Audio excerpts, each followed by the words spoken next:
বাসার ডুপ্লিকেট চাবি আমার কাছে থাকার কারণে দরজা খুলে যেই না ভিতরে ঢুকলাম, দেখি আমার স্ত্রী তার চাচাতো ভাই রনির সাথে শুয়ে আছে, তাও আবার অন্তরঙ্গ হয়ে। আর তার সাথে আমার বউ অশ্লীল কাজ করছে। আমি দরজার আড়াল থেকে সব দেখছি। আর এসব দেখে দুপুটা পানি চোখ থেকে পড়লো। কেন জানি আজ মনে হচ্ছে নিজেকে অনেক বড় একা। আমার স্ত্রীর নাম রিয়া, তার পরিবার অনেক ধনী। তার বাবা সহ পরিবারের সকলের পারিবারিক বিশাল এক ব্যবসা। আর তার বড় চাচার ছেলে রনি, যার সাথে ওকে আমি কাপড়বিহীন অবস্থায় দেখলাম, তার বাবা আর রিয়ার বাবা পার্টনারে কাজ করে এই ব্যবসার মালিক। রিয়ার আর আমার 2 বছরের ভালোবাসা, পরে ভালোবেসে বিয়ে করি আমরা। যদিও রনির বাবা আর রিয়ার বাবা চেয়েছিল রিয়ার সাথে রনির বিয়ে হোক, কিন্তু রিয়া তার ফ্যামিলির বিপক্ষে গিয়ে জোর করে বিয়ে করে আমায়। আমার পরিবারেও রাজি ছিল না, কারণ আমার পরিবার নিম্নবিত্ত আর তারা তো বিশাল বড় লোক। আর এভাবে আমাদের বিয়ে হলো।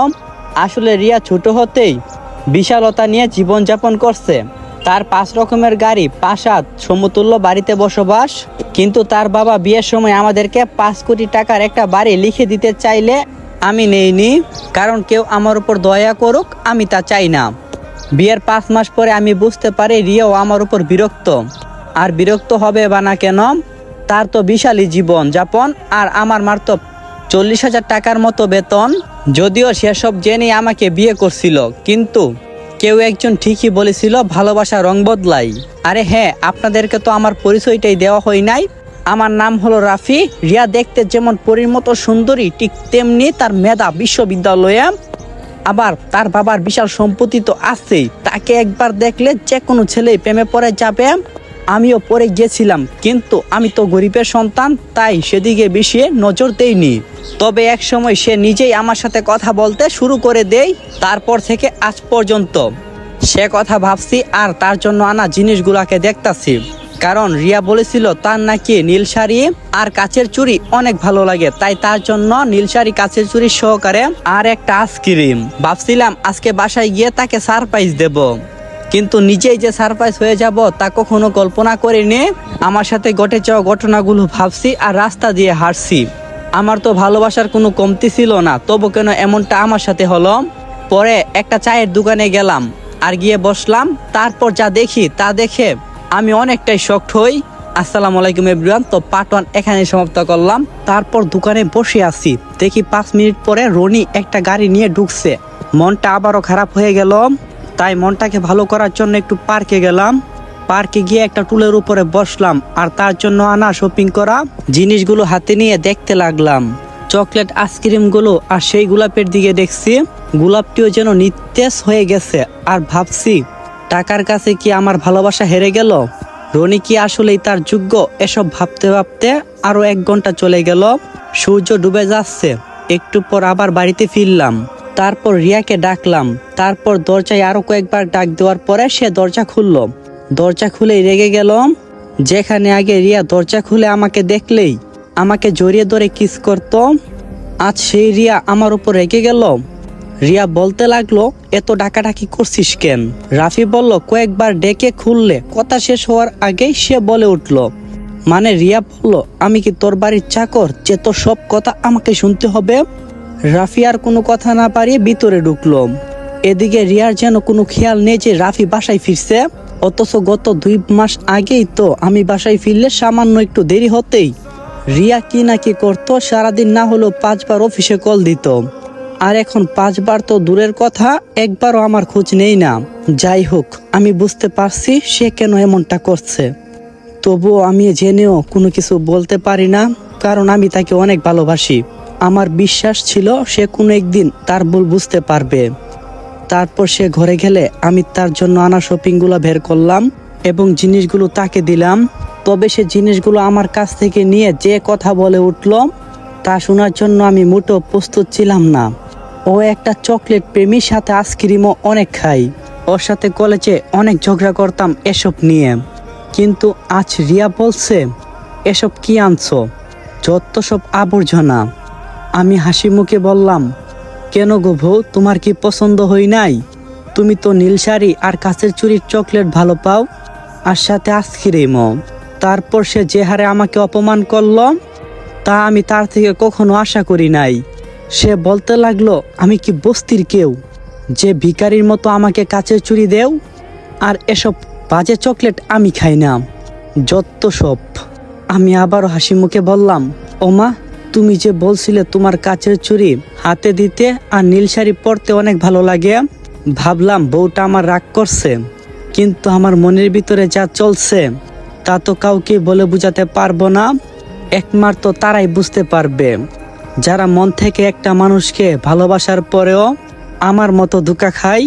আপনারা হয়তো এটা গল্প মনে করে উড়িয়ে দিতে পারেন আর মজা নিতে পারেন, কিন্তু বাস্তবে যার সাথে ঘটে একমাত্র সেই বুঝতে পারে। অনেক ভালোবাসার পরেও প্রিয় মানুষটা যখন তাকে বুঝে না, তার আর্তনাদ কেউ শুনে না। না পেলে হয়তো এমন কষ্ট হতো না, আর পেয়ে হারানোর কষ্টটা কাউকে শেয়ার করা যায় না। তারপর আমি তাকে জড়িয়ে ধরে আমার ঠোঁট জোড়া যেই না তার ঠোঁটের সাথে মেলাতে যাব, ও আমাকে সজোরে একটা ধাক্কা দিয়ে দূরে ফেলে দিল। অথচ যেই রিয়া আমাকে জোর করে অনেকগুলো কিস করত, আমার বুকে মাথা রেখে ঘুমাতো। সে বলতো আমাকে কিস না করলে নাকি তার দিন ভালোই যায় না, আর আমার বুকে মাথা না রাখলে তার ঘুম হয় না। আর সেই রিয়া আমাকে দূরে ঠেলে দিল। এত অবহেলার পরও আমি জানি কোন কারণে তাকে দূরে ঠেলে দিতে পারি না। বুধো এইটাই ভালোবাসা। আমি তাকে অনেক ভালোবাসি, আর তার অপরাধগুলো এর কাছে সামান্য। তারপর সে আমাকে ধাক্কা দিয়ে সরিয়ে দিয়ে বলল, রিয়া বলল, হ্যাঁ আমার পছন্দ। বলে, তোমার কোনো কিছু দেওয়ার মতো কি আছে? দেখো, আমার বান্ধবীর বিয়ে হয়েছে 1 সপ্তাহ হয়েছে। তার বিয়েতে ছেলেটা তাকে 30 ভরি গহনা দিছে। তার কি বিশাল বাড়ি, আর শুনেছি তারা নাকি ইন্দোনেশিয়ায় যাবে। আর তুমি আমাকে কি দিয়েছো? একদিনে তো একটা ভালো রেস্টুরেন্টে নিয়ে যাওনি। তারপর আমি তাকে পিছন থেকে জড়িয়ে ধরলাম। রাফি বলল, তাতে কি হয়েছে? আমার বুক ভরা ভালোবাসা তো শুধু তোমার জন্য। একথা বলার পর সে যা বলল তা শোনার জন্য আমি মোটেও প্রস্তুত ছিলাম না। রিয়া বলল, বাবা মা ঠিক কথাই বলেছিল, তোমাকে বিয়ে করলে আমার জীবনটা শেষ হয়ে যাবে। এর চেয়ে রনিকে বিয়ে করলে আজ আমি ভালোই থাকতাম মহারানীর মতো। আমি তখন অনেক কষ্টে নিজের রাগটা কন্ট্রোল করে কান্না দুইটাই থামালাম। অনেক ভালো থাকতে, তাই না? তুমি ভুল বুঝছো রিয়া, আমি তোমাকে অনেক ভালোবাসি। রিয়া বলল, এই এক কথা বারবার আমার শুনতে ভালো লাগে না। তুমি তোমার জীবনে আমাকে কি দিয়েছো এটা শুনি। রাফি বলল, তুমি কোনো কিছু চাওনি। রিয়া বলল, ওহ, তুমি কিছুই বুঝো না আমি কি চাই। রাফি বলল, না আমি বুঝি না, কারণ আসসালামু আলাইকুম এভরিওয়ান। তো এই গল্পের আগের পার্টগুলো টিকটকে দেওয়া আছে, আর আগের পার্ট সহকারে ইউটিউবে পুরা গল্প দেওয়া হবে। ইউটিউব চ্যানেলের লিঙ্ক টিকটকের বায়োতে দেওয়া আছে, আর চ্যানেলের নাম হইল MS কার্টুন আলটিমেটে। যদি পরবর্তী পর্বগুলো চাও তাড়াতাড়ি সেখানে চলে যাও, আর যারা যারা ইউটিউব থেকে গল্পটা শুনতাছো কন্টিনিউ করতে থাকো। রাফি বলল, না আমি বুঝি না, কারণ আমি তোমাকে কখনো কোনো অভাব বুঝতে দেইনি, সবসময় তোমাকে পাগলের মতো ভালোবেসেছি। রিয়া বলল, আর কতদিন একই কথা বলবে? বাবার 5 কোটি টাকা বাড়ি দিতে চাইলো, কিন্তু তুমি নেও নাই। আর আজ আমি সামান্য একটা বাসায় ভাড়া থাকি, বাবা মায়ের সামনে মুখ দেখাতে পারি না, আর বলো কি অভাব সেটা কই পূরণ করলে? রাফি বলল, তুমি তো সব কিছুই জানো আমার অবস্থা। প্রতি মাসে মাত্র 40,000 টাকা বেতন, আর আবার 15,000 টাকা বাবা মাকে পাঠাই, তাও আমি তোমাকে সুখী রাখতে পারি না। আর আমি তোমাকে সুখে রাখার জন্য আপ্যায়ন চেষ্টা করে যাচ্ছি। তুমি চিন্তা করো না, সামনের মাসে আমার প্রমোশন হলে তোমার ইচ্ছা পূরণ হবে ইনশাল্লাহ। রিয়া বলল, তুমি কি আমার ইচ্ছা পূরণ করবে? হ্যাঁ। রাফি বলল, আচ্ছা বুঝছি, তোমার মন খারাপ, কাল ছুটির দিন, তোমাকে নিয়ে ঘুরতে যাব। রিয়া বলল, দরকার নেই, আমি কাল বাবার বাসায় চলে যাব। আমি মনে মনে বলতে লাগলাম, বাবার বাসায় নাকি রনির বাসায় যাইবা? তা আমি বুঝতে পারছি, কারণ যে মেয়ে স্বামী থাকাকালীন অন্য একটা ছেলের সাথে অন্তরঙ্গ অবস্থায় সময় পার করতে পারে, সে কেমন আমাকে ভালোবাসবে। কিন্তু নিজের মনটাকে আর বোঝাতে পারি না যে রিয়া মেয়েটা অনেক খারাপ, তাকে ভুলে যা। তখন আমি বললাম, আচ্ছা আমি কাল তোমাকে তোমার বাবার বাসায় ঘুরিয়ে নিয়ে আনবো। রিয়া বলল, কেন? তুমি কেন আমার সাথে যাবে? রাফি বলল, বাবারে, আমি তোমার স্বামী হই না? তোমার বাবা মাকে দেখে আসলাম আর কে। তারপর রিয়া যা বলল তা শুনে আমি অনেকটাই অবাক হলাম। রিয়া বলল, তারপর সে যা বলল তা শুনে অনেকটাই অবাক হলাম। সে বলল, কি তোর মতো ছোট লোকের বাচ্চা আমার বাড়িতে যাবে? তুই তো আমাদের বাড়ির দারোয়ানেরও যোগ্য না, আর তুই আমার সাথে যাবি? আমি আর পারলাম না নিজেকে সামলাতে। তার নরম মায়াবী মুখটাই কষিয়ে 2টা থাপ্পড় বসিয়ে দিলাম। রিয়া বলল, কুত্তার বাচ্চা, তোর এত বড় সাহস, তুই আমাকে থাপ্পড় মারিস? আজ তোর একদিন কি আমার একদিন, ছোট লোকের বাচ্চা। আমি আর কোনো কথা না বলে বাথরুমে চলে গেলাম। আজ নিজের অজান্তেই কান্না করতে শুরু করলাম। জীবনের প্রথম ওর গায়ে হাত দিলাম, যেখানে ওর শরীরে সামান্য একটু ফুলের টুকা পড়লেও আমার সহ্য হতো না।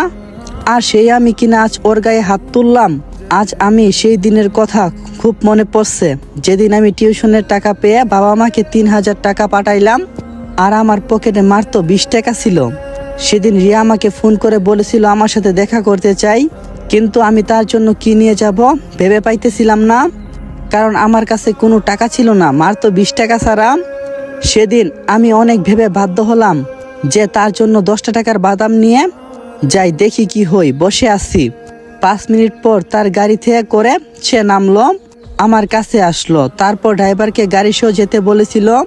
সেদিন বড় ইচ্ছে হয়েছিল, যদিও আমি চাইলেও গাড়ি করে কোথাও যেতে পারবো না, কারণ আমার সেই সামর্থ্য নাই। যদি আমার এমন একটা গাড়ি থাকতো তাহলে আমি তাকে নিয়ে ঘুরতাম। তারপর সে আমার কাছে এসে আমার পাশে বসে, তাকে সেদিন খুব সুন্দর আর হাসি খুশি লাগছিল। তারপর তার সাথে কিছু কথা বলার পর সে বলল, তোমার জন্য আজ আমি একটা গিফট এনেছি। সেদিন সে নীল রঙের একটা শাড়ি পরে আসছিল। তাকে দেখে মনে হচ্ছে এক অপরূপা সুন্দরী, যেন ভুল করে পরিগ্রহ থেকে নীলপরিটা মাটিতে নাইমাইছে। তারপর সে আমাকে রঙিন একটা কাগজ মোড়ানো প্যাকেট দিয়ে খুলতে বলল। তারপর আমি খুলে তো অবাক হলাম, দামি একটা আইফোন। তখনকার সময় আমি একটা বাটন ফোন চালাই। আইফোন দেখে আমি অবাক হয়ে বলি, এসব কি? তখন সে বলল, বারে, তোমার প্রতিদিন ফোন নষ্ট হয়ে যাবে আর তুমি আমার সাথে কথা বলতে পারবে না, সেটা আবার হয় নাকি?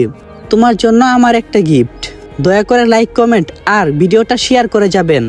তখন আমি তাকে বললাম, এত দামি ফোন? তখন রিয়া বলল, কেন? আমি তোমাকে এত ভালোবাসি আর তুমি দামি কম দামির কথা বলবে কেন? তারপর আমি চুপচাপ থাকি, কারণ আমি জানি সে অনেক বড় লোকের মেয়ে, যা ইচ্ছা করতে পারে। সেটা আমি বুঝতে পারছিলাম, কারণ সে কখনো সামান্য টাকা দিয়ে শপিং করে না। সবসময় বড় বড় শপিং মলে কমপক্ষে না হলেও প্রতিদিন 1 লক্ষ টাকার মতো শুধু শপিংই করে। একবার ইউনিভার্সিটিতে একটা অনুষ্ঠানে যাওয়ার জন্য আমার ভালো কোনো কাপড়ের দরকার হলে সে আমাকে 12,000 টাকার একটা ব্লেজার গিফট করে। কিছুক্ষণ পর সে আমাকে জিজ্ঞাসা করে আমি তার জন্য কি নিয়ে এসেছি, কারণ আমি সবসময় কিছু না কিছু একটা আনি। কিন্তু আমি যে আজকে তার জন্য 10 টাকার বাদাম নিয়ে এসেছি তা কি করে বলি? তারপর সে আমাকে আবার বলছে, কি এনেছো? আমি মাথা নিচু করে চুপ আছি। তারপর সে আমার হাতে হাত রেখে আবার আমাকে বলে, কি এনেছো আমার জন্য? আমি একটা দীর্ঘ নিঃশ্বাস ছেড়ে বলি, মাত্র 10 টাকার বাদাম। তারপর সে আমাকে বলে, এতক্ষণ চুপ করে ছিলে কেন? তখন আমি কিছু বলতে পারিনি। পরে সে বলে, দেও বাদামগুলো আমার হাতে, বাদাম আমার খুব পছন্দ। তারপর আমি তার কথা শুনে অবাক, কারণ যেই মেয়ে 5 স্টার হোটেলে খাবার ছাড়া অন্য কোনো কিছু খায় না, আর সে কিনা আমার জন্য সামান্য বাদাম খাবে। তারপর আমি তাকে বললাম, তুমি সত্যি বাদাম খাবে? তারপর সে বলে, কেন নই, তুমি এনেছো আর আমি খাবো না? তা আবার হই নাকি? তোমার আনা সব খাবারই আমার ভীষণ ভালো লাগে, কারণ আমি তোমাকে অনেক ভালোবাসি রাফি। বলে সে আমাকে জড়িয়ে ধরে আমার বুকে মাথা রাখে। সেদিন সে আমার বুকে মাথা রেখে বলেছিল, আচ্ছা রাফি, তুমি কি কখনো আমাকে ছেড়ে চলে যাবে? তখন আমি বাদামের খোসা ছাড়াতে ছাড়াতে বলেছিলাম। রাফি বলল, যতদিন জীবন আছে ততদিন অবধি তোমার ভালোবাসা তোমাকে আমি দিতে চাই, তোমায় কখনো সামান্য কষ্ট দেব না। আজ সেই রিয়া কিনা আজ রাফির সাথে এমনটা করতে পারলো, তাহলে কি ভালোবাসা চিরকাল থাকে না? স্বার্থর কাছে ভালোবাসা হেরে যায়। রনির সাথে ওকে শুয়ে থাকতে দেখে আমার যে পরিমাণ কষ্ট হয়েছিল, তার চাইতে আমার মনে হয় 1000 গুণ বেশি কষ্ট হচ্ছে আজ। এসব ভাবতে ভাবতে তারপর কান্না করে ওয়াশরুম থেকে বের হলাম। 1 ঘন্টা পর দেখি সে লাকিজ গুছাচ্ছে এবং সে নিজেও রেডি হচ্ছে। তখন আমার কোনো কিছু বলার সাহস ছিল না, শুধু দেখতে আসছিলাম। তার কিছু সময় পর সাহস করে বললাম, তুমি কোথায় যাচ্ছ? তখন সে চিৎকার দিয়ে বলে, রিয়া বলল, কেন, তুই জানিস না আমি কোথায় যাই? রাফি কিছুটা শান্ত গলায় বলল, এত রাতে তুমি একা যাবে? আমি এর চেয়ে সকালে তোমাকে দিয়ে আসি। রিয়া বলল, আমাকে নিয়ে তোর চিন্তা করতে হবে না, বাবা রনিকে পাঠিয়েছে আমাকে নিয়ে যেতে। রনির কথা শুনে মাথার রক্তটা যেন টকবক করে ফুটতে লাগলো। তারপর অনেক কষ্টে নিজেকে শান্ত করে দীর্ঘ একটা শ্বাস ফেলে বললাম, রনি কেন? দরকার হলে আমি তোমাকে বাসা পর্যন্ত রেখে আসব। তারপর সে রেগে গেল। রিয়া বলল, তোকে বলছি না তোর মুখে আমার বাবা মায়ের কিংবা আমার বাসার সামনে যাওয়ার কোনো অধিকার নেই? তুই কোন মুখে কথাগুলো বলতাছিস, ছোট লোকের বাচ্চা? আমি আর কোনো কিছু না বলে সেখান থেকে চলে আসলাম অন্য রুমে। বিকালেও কোনো কিছু খাইনি, শুধু পানি ছাড়া। রিয়া কোনো কিছু রান্না করিনি। পরে এক গ্লাস পানি খেয়ে ল্যাপটপে অফিসের কাজ করতে শুরু করলাম। তবে কিছুতেই মন বসছিল না, তাই আবার কাজ ছেড়ে উঠে পড়লাম, কারণ কাল ছুটির দিন।